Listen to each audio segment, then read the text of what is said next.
Along with the wine I picked to go with our pheasant today is a very special wine that's being produced by grapes grown in our vineyards in the Okanagan Valley, vinted by the Sumac Ridge Estate Winery.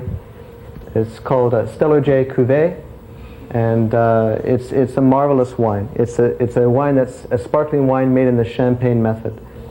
And actually, I had an opportunity just recently to have a chat with the owner, Harry McWatters. He's built, Harry's built a champagne style cave out of the rock at the bottom of his winery. You mentioned something about this. Sounds interesting. Have to go have a look at that. He's stirring all these sparkling wines, and I had an opportunity to talk to him about the business and about his winery. And while I'm struggling with this, why don't we take a look at that interview, actually. Well, Gary, welcome to Sumac Ridge Estate Winery. It's great to be here in beautiful Summerland.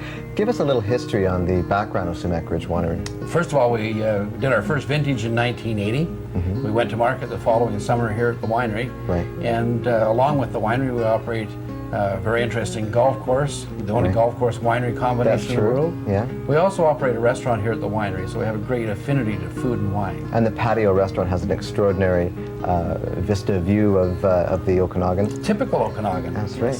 And we're in a very unique part of the winery right now. Well, this is, in my opinion, the most special part of the winery. That it's a cave that we carved out of the rock last winter to accommodate our growing production of premium champagnes that ultimately will have this room filled with about 60,000 bottles. 60,000 bottles? Yes.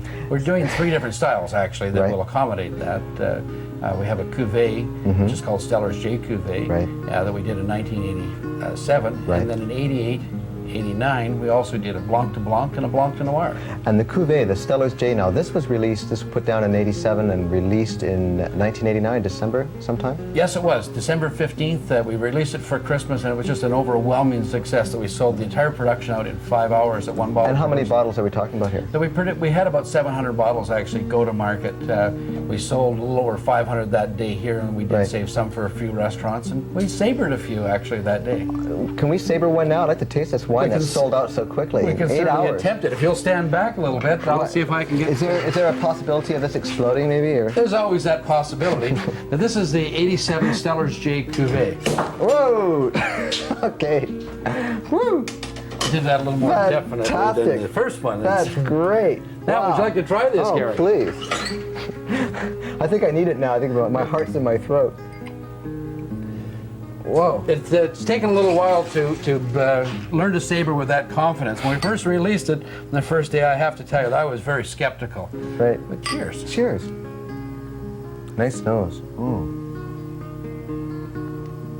And this is part of the actual research project that we're doing, and we are publishing the results as part of a national research program.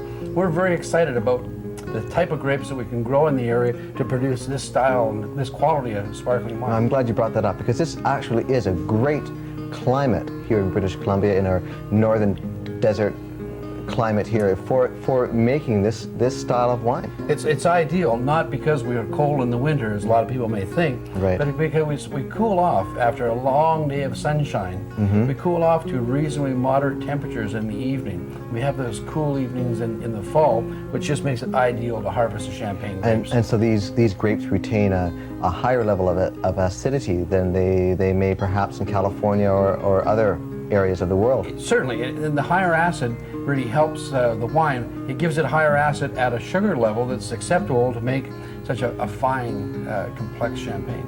Oh, it's absolutely wonderful. And I see too that the bubbles, the effervescence, they're very small, and that's important in a sparkling wine and a champagne method wine, isn't it? It's only accomplishable by this particular style, and they'll continue to bubble like that for a long time. It's really what gives the wine the excitement of the celebration, the finesse. And that's the thing about champagne too, because this is a wine that has a mystique about it that makes an everyday meal, which can be a marvelous meal, but not necessarily a special occasion. Then you open up a bottle of the Stellar Jay or the other champagne style wines you're going to be, and It's a festive occasion festive. automatically. As soon as that cork comes off the top, or I suggest at home that somebody extract the cork in a more Yeah, I traditional think method. it's a good idea because it does take a little bit of expertise to be able to do what you've done. And listen, it takes a lot of expertise to do what you've done here, making these wines, making these champagne method wines. And I think what you're doing is fantastic. I think it's great for the BC wine industry. And hey, it's certainly great for my table. And I want to thank you and cheers. It's fun for us to do, and cheers to you too, Gary. Thank you. We'll see you back in Vancouver in a while.